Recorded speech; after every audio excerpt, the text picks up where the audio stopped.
Shankar ji hello की बात my कर लो। यूट्यूब आप शंकर जी की फैमिली, पूजा, आप सभी का हमारे स्वागत देश है में अब राधिका सावन कुंज सोमवार आ ब्लॉग्स रहा है। में। सोमवार हैप्पी के दिन क्या सावन, होगा? सभी को सावन की सावन के ढेर दिन, सारी सावन में आएगा सोमवार या शुभकामनाएं। ओम सावन का नमः महीना, शिवाय, सारे हर हर लोग शिव मंदिर महादेव। जाएंगे, जाना भक्तों, चाहिए, गलत आज की नहीं। कथा बहुत पर ही मुझे एक ज्ञानवर्धक बात है, सभी बताओ, लोग इस कथा शिव को के बहुत ही मंदिर में ध्यान से जाने सुने। वाले लोग राधे क्या राधे, शिव से कुछ ओम नमः सीखते भी हैं शिवाय। कि केवल मंदिर जाते हो?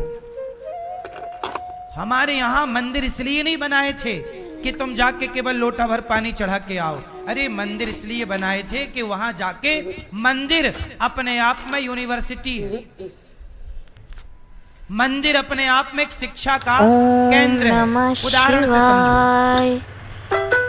भगवान शिव। नमः शिवाय। चलो बताओ, जब भरी सभा में दक्ष प्रजापति ने शिव को अपमानित किया, शिव को गालियां दी, तो क्या शंकर जी ने उत्तर दिया? ओम नमः शिवाय। क्या किया शंकर जी ने? चुप रहे। क्या आपको कोई गाली दे दो चार तो चुप रह पाते हो? क्यों? फिर शिव की पूजा का मतलब क्या हुआ? शिव के आदर्शों पर तो चले ही नहीं। ओम नमः शिवाय। अपमान। शंकर जी ने जहर पिया, समुद्र का मंथन का क्या निकला? विष। कौन पिया? देवता डर गए, हम नहीं पिएंगे। कौन पिया? शिव। समाज के जहर को किसने पिया? शिवाय। शिव ने। ओम हलाहल नमः शिवाय। जहर को। आप लोग, अपमान का जरा सा जहर मिल जाए तो आपकी स्थिति बिगड़ जाती है। तो मंदिर जाने से कल्याण हो जाएगा तो फिर चलो सब मंदिर चलते हैं। ओम नमः शिवाय। ओम आज नमः लोगों ने अर्थ शिवाय। का अनर्थ कर डाला। मंदिर जाने का मतलब ये था ही नहीं जो आप कर रहे हो। लोटा भर दूध ले जाके डाल दिया। क्यों डाला? ओम बताइए। नमः सब डाल रहे हैं, तो हम भी डाल शिवाय। दें। कौआ कान ले गया, ओम नमः कौआ के पीछे भाग गया। कान शिवाय। भी तो देखते कि है कि गया।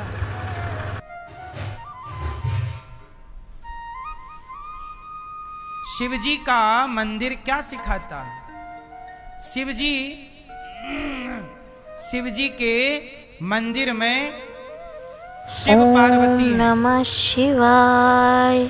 शंकर जी का ऐसा एक मंदिर बताओ जहां पार्वती ना हो। एक मंदिर बता दो आप। हर मंदिर में शिव पार्वती हैं जोड़े से। बोलो हाँ। आप बताइए कि आप शिव के मंदिर में जाते हो। शिव जी तो युगों युगों से अपनी पत्नी के साथ रह रहे हैं। तुम 10-20 साल अपनी पत्नी के साथ नहीं रह पाते, तलाक ले लेते हो और तुम जा रहे हो शिव जी के मंदिर में। तुम्हारी गृहस्थी, पति पत्नी से तुम्हारा विवाद चल रहा है, तलाक हो गया तुम्हारा, तुम मंदिर जा रहे हो शंकर। और शंकर जी सिखा रहे हैं कि देखो पत्नी के साथ मिलके रहो, पति के साथ मिलके रहो। सीखना कुछ नहीं है, बस जाना जाना है। शिव पार्वती का तलाक हुआ तो तुम शिव भक्तों का क्यों हो जाता है? क्योंकि तुम शिव के आदर्शों को अपनाते नहीं हो। ना पुरुष ना स्त्रियां अपना रही हैं, ना पुरुष अपना रहे हैं। ओम नमः शिवाय। शंकर जी के नमः शिवाय आदर्शों पर चलिए। शंकर जी के सिर पे कौन है? गंगा। बोलो क्यों है गंगा सिर पे? नमः शिवाय। आप बताओ, शंकर जी के सिर पे गंगा क्यों? नमः शिवाय। सिर पे ही क्यों रखी? हाथ पे रख लेते, पीठ पे रख लेते, कंधे पे रखते। यहां क्यों रखा? समाज को सिखाने के लिए शिव जी का रूप तुम्हें सिखाने के लिए शंकर जी की प्रतिमा, शिवलिंग केवल शिवलिंग नहीं, वो अपने आप में एक यूनिवर्सिटी है। इतना सा क्या है वो? अपने आप में एक यूनिवर्सिटी। ओम नमः शिवाय। शंकर जी के सिर पे गंगा है।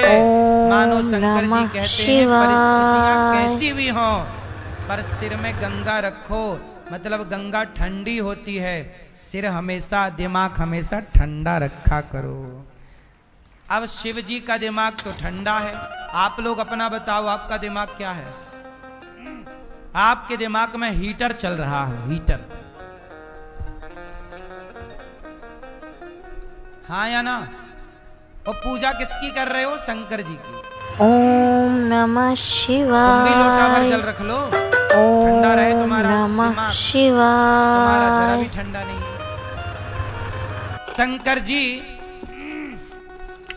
शंकर जी के गले में सांप है, सर्पों की माला। क्यों है?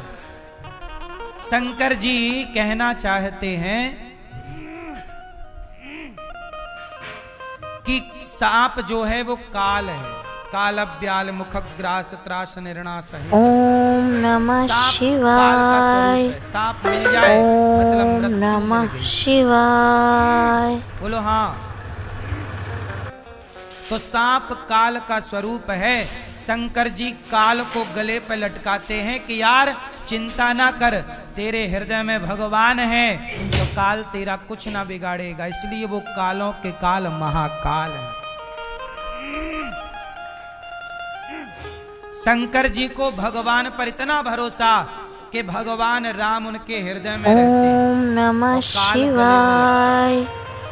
ओम जिसके हृदय में नमः भगवान होंगे, काल शिवाय। उसका कुछ ना बिगाड़ पाएगा। ये शिव जी का मैसेज है। पर कितने लोगों को ये मैसेज आया? कोई नहीं मैसेज ले रहा शिव जी का। जल जल जल, 1 लोटा 2 लोटा 4 लोटा। ओम नमः शिवाय। ओम जल नमः भी चढ़ाओ, मना नहीं कर शिवाय। रहे। पर शिव के आदर्शों पर नहीं चलोगे तो क्या होगा बताओ ना।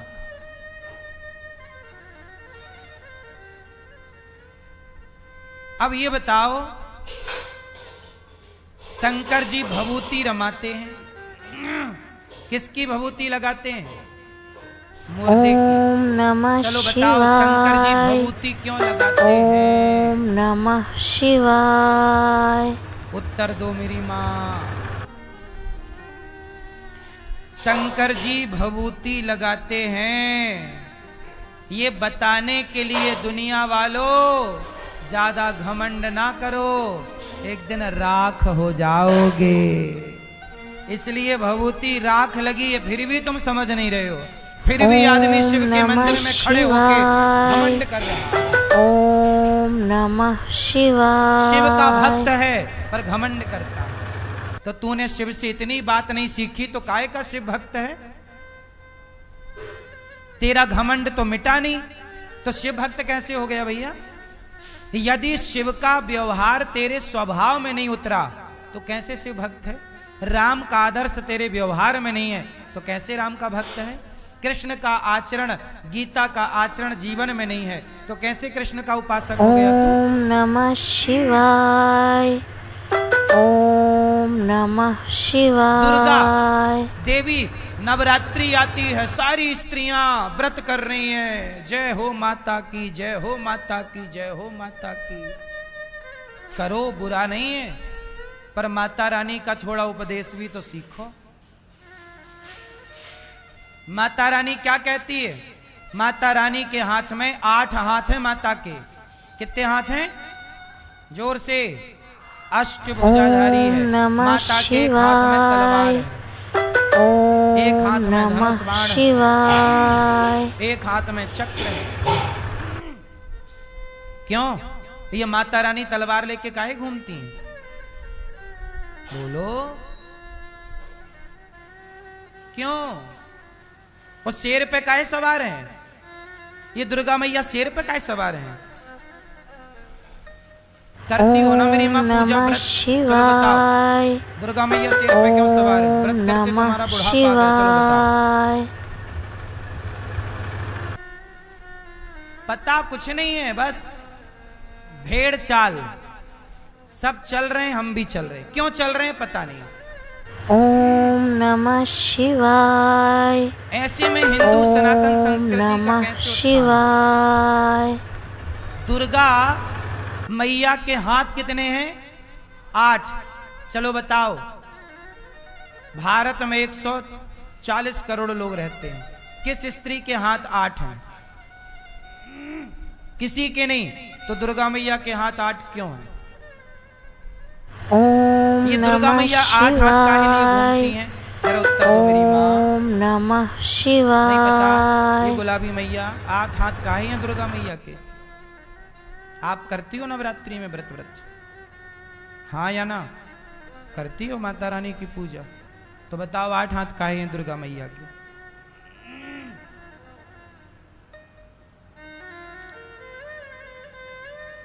मैया क्या बोलती तू? आठ ओम हाथ क्यों नमः हैं? शिवाय। ओम नमः सुनो, शिवाय। दुर्गा मैया के 8 हाथ इसलिए हैं क्योंकि दुर्गा मैया के बेटे हैं 4। भगवान दुर्गा मैया के कितने बेटे हैं? वही जो हम कह चुके, फिर दोहराना पड़ेगा। दुर्गा मैया के 4 बेटे हैं, ब्राह्मण, क्षत्रिय, वैश्य, शूद्र। दुर्गा मैया बोली कि जिस दिन तुम चारों संगठित हो जाओगे तुम्हारे हाथ हो जाएंगे 8। 4 लोगों को खड़ा करो, कितने हाथ होते हैं? 8। ओम नमः दुर्गा मैया बोली जिस दिन तुम संगठित हो जाओगे ओम नमः उस दिन हाथ हो जाएंगे 8, शिवाय। और 8 हाथ हो जाएंगे तो जंगल का राजा शेर भी तुम्हारे वश में हो जाएगा। देखो मैंने वश में कर रखा हूं। तुम्हें कोई जीत नहीं सकता जब तुम संगठित हो जाओगे। तो अंग्रेज क्या जीतेंगे तुम्हें, मुगल क्या जीतेंगे तुम्हें? संगठित हो जाओ। लेकिन हमारे देश में दुर्गा की पूजा करने वाले लोग भी बिखरे हैं और पूजा कर रहे हैं दुर्गा की। दुर्गा मैया संगठन, दुर्गा मैया ये कहना चाहती हैं संगठित रहो। इतना सा मैसेज तुम्हारे पल्ले नहीं पड़ रहा है और पूजा कर रहे हो। तुम पूजा करते तो रहे। नवरात्रि तो तब भी थी जब 700 साल देश गुलाम था, तब भी तो नवरात्रियां थी। और जिस दिन संगठित हो गए, अंग्रेज मुगल भाग गए कि नहीं? तो दुर्गा मैया की पूजा करते हो पर सीखते कुछ नहीं हो। तो करते रहो पूजा। फिर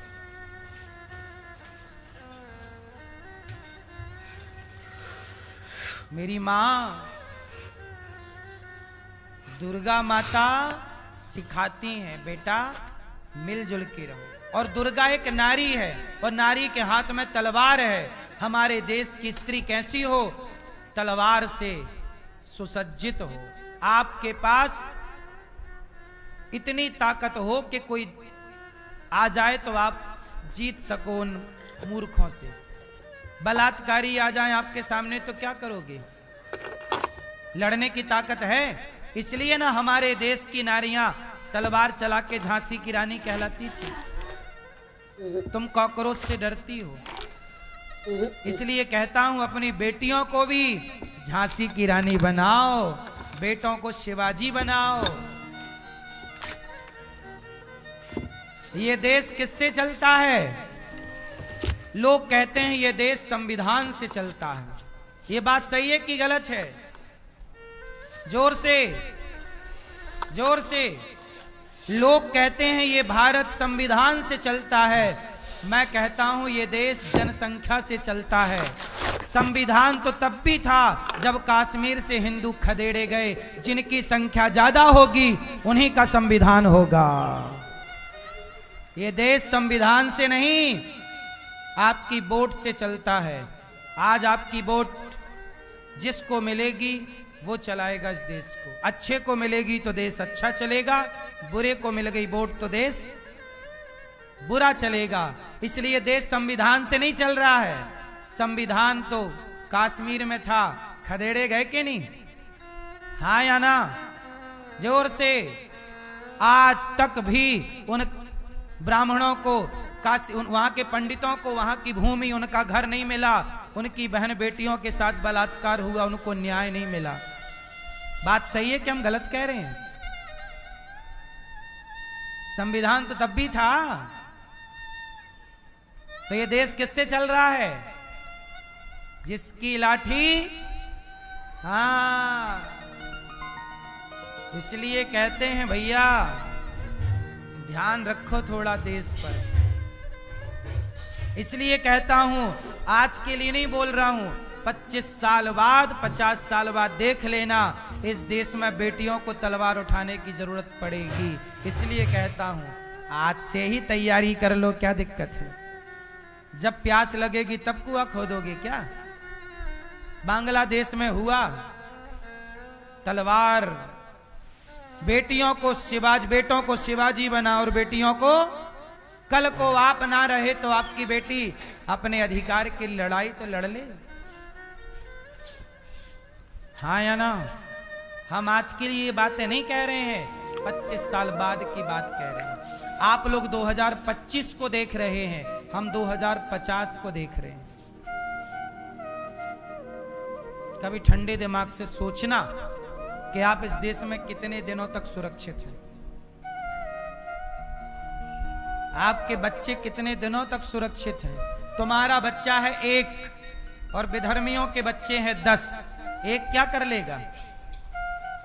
सरकार को जनसंख्या नियंत्रण कानून बनाना चाहिए कि नहीं। बोलो हाँ। तुम्हारे बच्चे 1 पैदा कर रहे हो, तुम 2 कर रहे हो, और विधर्मी कितने पैदा कर रहे हैं 10। तो वो 10 जीतेंगे कि तुम्हारा 1 जीतेगा, 2 जीतेंगे। वो तो बकरी की तरह काट देंगे ना। और ये क्या नहीं हो रहा है कि नहीं होगा। क्या तैयारी है आप लोगों की। यदि आज आपके घर में आक्रमण हो जाए विधर्मियों का तो आपकी क्या तैयारी है। और आप कैसे कह सकते हैं कि नहीं होगा आक्रमण।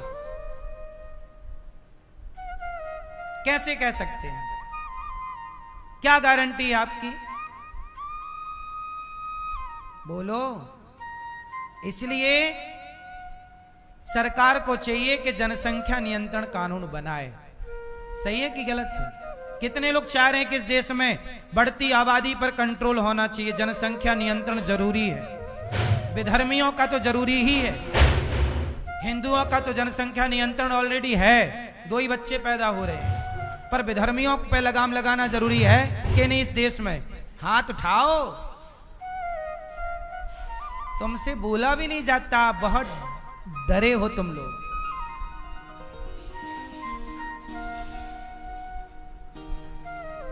हिंदू बहुत डरता बहुत है।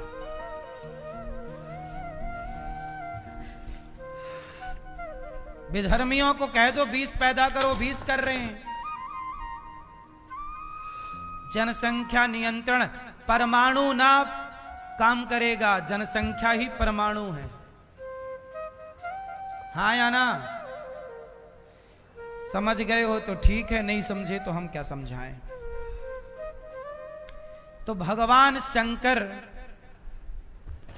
माता सती, एक बार भगवान शंकर ने माता सती को त्याग दिया। सती ने गलती कर ली। भगवान शंकर गए कथा सुनने, माता सती को संग ले गए और माता सती से कहा कथा सुनो। कथा राम की थी, राम की कथा सुनी। कथा सुनने के बाद क्या हुआ, माता सती को संदेह हो गया। जब राम सीता मैया को खोज रहे, सीता सीता सीता सीता को खोज रहे हैं राम, तो सती मैया को लगा कि ये राम भगवान नहीं है। भगवान होते तो अपनी पत्नी का पता ना लगा लेते। और माता सती ने शंकर जी से कहा कि ये भगवान नहीं है, कोई पागल है, पत्नी के लिए पागल। शंकर जी ने कहा भगवान है, प्रणाम करो। माता सती ने कहा नहीं। खूब समझाया शंकर जी ने, पर नहीं मानी। तो कहा जो तुम्हारे मन अति संदेह तो किन जाए परीक्षा ले, जाओ परीक्षा ले लो। माता सती परीक्षा लेने गई, सीता बन गई और राम के आगे खड़ी हो गई। राम जी मैं आ गई रावण के यहां से। राम जी ने पहचान लिया, माता जी भोलेनाथ कहाँ है, जंगल में आप अकेली खड़ी हो। माता सती के तो पसीने छूट गए। माता सती बोली आप कैसे पहचान गए। शंकर जी बोले, राम जी बोले कि हमारी पत्नी हमसे पीछे खड़ी होती है, आप आगे खड़ी हो। और राम जी ने अपने को बता दिया कि मेरे से कुछ छिपा थोड़ी है। तो बोले आप फिर पत्नी के लिए रो क्यों रहे हो। पता है कि रावण ले गया तो रावण को मार दो, तुरंत ले आओ पत्नी को। राम जी बोले रावण को तुरंत नहीं मार सकते, तुरंत मार देंगे हम तो सीता तो तुरंत आ जाएंगी।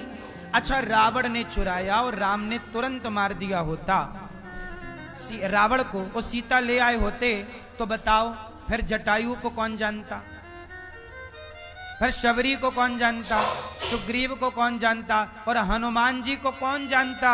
अरे हनुमान जी का यश बढ़ाना था, लंका भेजना था, आग लगाना था, सीता माता के पता लगाने का श्रेय हनुमान जी को देना था।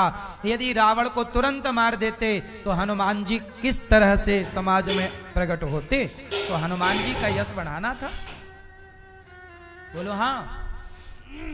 तो भगवान कोई भी लीला करते हैं तो अपने भक्तों के हित के लिए करते हैं।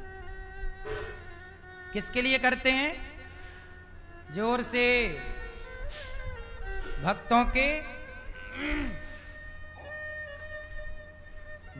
के हित के लिए करते हैं।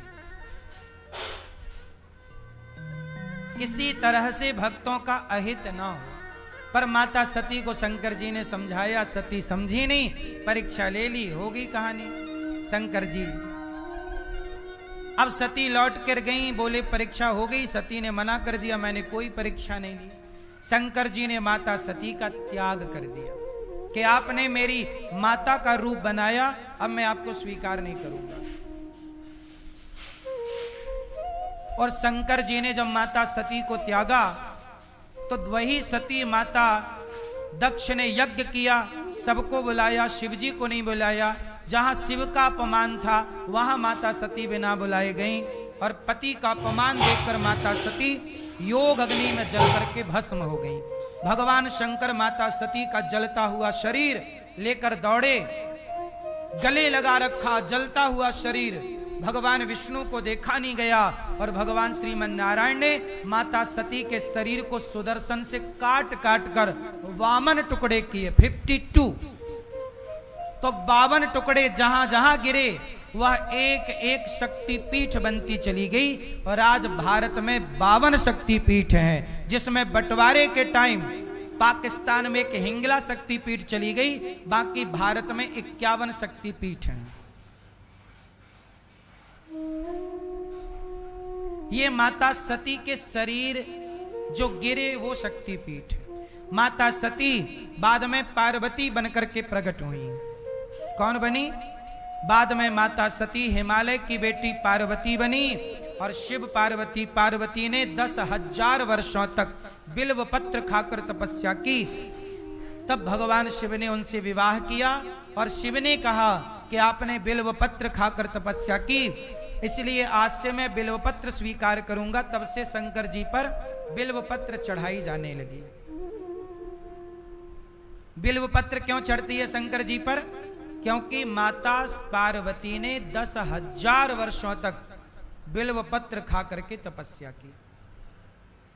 इसलिए बिल्वपत्र केवल शिव जी पर चढ़ती ही नहीं है, आप लोग थोड़ा बिल्वपत्र खाया करो, यह एक औषधि भी है। जैसे तुलसी केवल भगवान पर चढ़ती नहीं है, तुलसी के पत्ते निगला करो, ये औषधि है। स्वस्थ रहने के लिए तुम्हारे ऋषियों ने ये विधान बनाए, पर तुम चढ़ाते हो, बिल्वपत्र खाता कोई नहीं है। बिल्वपत्र खाई भी जाती है, खाना चाहिए। 10-20 पत्ते रोज खाओगे स्वस्थ रहोगे बिल्वपत्र के, और 5-10 पत्ते तुलसी के रोज खाओगे मस्त रहोगे। पर तुम खाते नहीं हो, चढ़ाते हो बस। माता पार्वती ने यही खा के 10,000 वर्षों तक तपस्या की। यह औषधि है। हमारे ऋषि मुनियों ने आपके आसपास औषधियों को रखा है, इसी बहाने कि आप चढ़ाओ तो ये रहेंगे, थोड़ा खाते भी रहना। पर क्या पता था ऋषि मुनियों को कि तुम पिज्जा बर्गर खाओगे, तुम कहां बिल्वपत्र खाओगे। क्यों जी, बात सही है कि गलत है? नीम के पत्ते जब नया नया पत्ता निकलता लाल लाल नीम का ताजा, वो खाया जाता है, बीमारी दूर करता है, चमड़ी की तमाम बीमारियां। बिल्व पत्र बहुत अच्छी औषधि है ये। चलो, तो भगवान शिव पार्वती का विवाह संपन्न हुआ। भगवान शंकर से क्या सीखा आपने? शंकर जी बड़े दानी हैं। कोई भी आओ, भगवान शंकर खुद पहाड़ों पर रहते हैं, पर रहते हुए पहाड़ों पर शिव जी करते क्या हैं? अपने भक्तों का ख्याल रखते हैं, भक्तों का दुख दूर करते हैं और उन्हें धन धान्य से परिपूर्ण करते हैं। भगवान शिव किस पर ज्यादा प्रसन्न होते हैं? जो किसी की सेवा करता है, भगवान शंकर उन पर ज्यादा प्रसन्न होते हैं। एक पंडित जी थे, पंडितानी और पंडित जी बड़े गरीब, इतने गरीब के खाने की रोटी नहीं, भिक्षा मांगने गए तो भीख ना मिले। क्या हुआ? पंडितानी बोली कि अपने जो राजा साहब हैं ये बड़े धर्मात्मा हैं। राजा पुण्य खरीदा करता था। राजा क्या खरीदता था? लोगों के पुण्य। तो ब्राह्मणी बोली, हे ब्राह्मण देवता, हे पति देवता, आप अपना थोड़ा सा पुण्य बेच दो, क्योंकि रोटी तो चाहिए। ठीक है। पंडित जी बोले, कल मैं जाऊंगा राजा के दरबार में। पंडितानी ने चार रोटियां बनाई, अचार रखा, पूड़ी बनाई होंगी, पूड़ी या रोटी अचार। कहा रास्ते में भूख लगे तो खा लेना। पंडित जी 4 रोटी लेके चले राजा के दरबार में पुण्य बेचने। तो दोपहर हो गई तो कहीं पेड़ के नीचे रुके। पंडित जी ने कहा कि भूख लगी, चलो खाएं। तो पंडितानी ने 4 पूड़ी अचार दिया, खोल के बैठे खाने लगे। तो कोई भूखा आ गया, ए भैया बड़ी भूख लगी है, थोड़ा भोजन मिलेगा? तो पंडित जी ने अपनी 4 पूड़ियां दे दी। 4 पूड़ियां उस भूखे को दे दी और 4 पूड़ियां, थोड़ा अचार दिया, थोड़ा अचार बचा तो उसे चूस लिया और नदी का पानी पिया। राजा के दरबार में खड़ा हुआ, राजा साहब मेरा पुण्य खरीद लो, मैं पुण्य बेचने आया हूँ। राजा बोले अपनी पत्नी से, राजा की पत्नी बड़ी पतिव्रता थी, वो बताया करती थी कि इसका पुण्य कितना है, कौन सा वाला पुण्य खरीदने योग्य है। तो राजा ने पत्नी से पूछा कि ये ब्राह्मण आए हैं, पुण्य बेचते हैं, कौन सा पुण्य खरीदें? तो बताया कि ऐसा करो, ये अभी आते आते इन्होंने 4 पूड़ियों का, 4 रोटियों का दान दिया है, वो पुण्य ज्यादा है, खरीद लो। तो राजा साहब बोले कि आपने 4 रोटियों का दान दिया है, वो पुण्य बेचोगे? पंडित जी बोले खरीद लो। लो भैया, एक तराजू बांधी गई, एक तुलसी के पत्ते पर ब्राह्मण का पुण्य लिखा गया कि ब्राह्मण के 4 रोटियां दान करने का पुण्य इस तुलसी में आ जाए। तुलसी का पत्ता, देखो उस जमाने में धर्म था, तो तुलसी के पत्ते में वो पुण्य आ गया। राजा ने दूसरे पलड़े पर सोना रखा। पुण्य किससे खरीदेगा? सोना देकर। सोना रखा तो 1 तोला रखा, 4 तोला रखा, 100 ग्राम रखा, 50 ग्राम रखा। पंडित जी के पुण्य से तुले ही ना, 1 किलो रख दिया।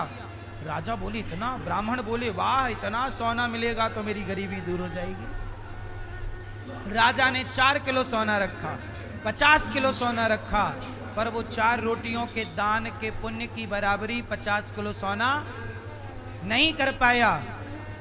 तो राजा अपनी पत्नी से बोला कि देवी, ये तो ज्यादा महंगा बजट का पुण्य है, क्या करें? तो रोटी का दान क्या इतना बड़ा दान है? तब राजा की पत्नी बोली, महाराज ये ब्राह्मण 4 रोटी लेकर आया था घर से और इसे बड़ी भूख लगी थी और स्वयं भूखा था, पर भूखे रहने पर भी इसने किसी की भूख मिटाई, और जो खुद अपना भूखा रहकर भी किसी का पेट भरने का सोचता है, उसके पुण्य की बराबरी कोई नहीं कर सकता। राजा ने चरणों में प्रणाम किया, कहा महाराज मैं आपका पुण्य खरीद ना पाऊंगा, आप कुछ धन ऐसे ही ले जाओ। ब्राह्मण लेकर आए और राजा की ताकत नहीं कि वो पुण्य खरीद सके। आप लोग जो वृद्ध माओं को रोटी देते हो, आज मैया ने माताओं को, भक्तों को गुलाब जामुन बंटवाई। कल हमारे यजमान जी ने कहा कल संतों को भोजन हमारी तरफ से रहेगा। ये जो आप लोग अन्नदान करके संतों को भोजन करा रहे हो, वृद्ध माओं को भोजन करा रहे हो, आप सबके सहयोग से यहाँ माताएं रहती हैं 300, अखंड रसोई चलती है। अब बताओ जो पुण्य आप लोगों ने किया अन्नदान का, क्या उस पुण्य की बराबरी कोई कर सकता है? आप लोग तो माताओं की सेवा करके भूल जाओगे, साधु संतों को भोजन करा के भूल जाओगे, लेकिन याद रखिएगा कि आपने जो पुण्य किया होगा वो पुण्य भगवान कभी ना भूलेंगे। हेलो फ्रेंड्स, आपने आज की ये कथा सुनी। आपको ये कथा कैसी लगी? अगर ये कथा ज्ञानवर्धक लगी हो, अच्छी लगी हो, तो अपने अपने कमेंट्स में विचार ज़रूर साझा करें और इस चैनल को ज़्यादा से ज़्यादा लोग लाइक, सब्सक्राइब और शेयर करें। जय श्री राधे, ओम नमः शिवाय, हर हर महादेव। सभी को सावन की शुभकामनाएं।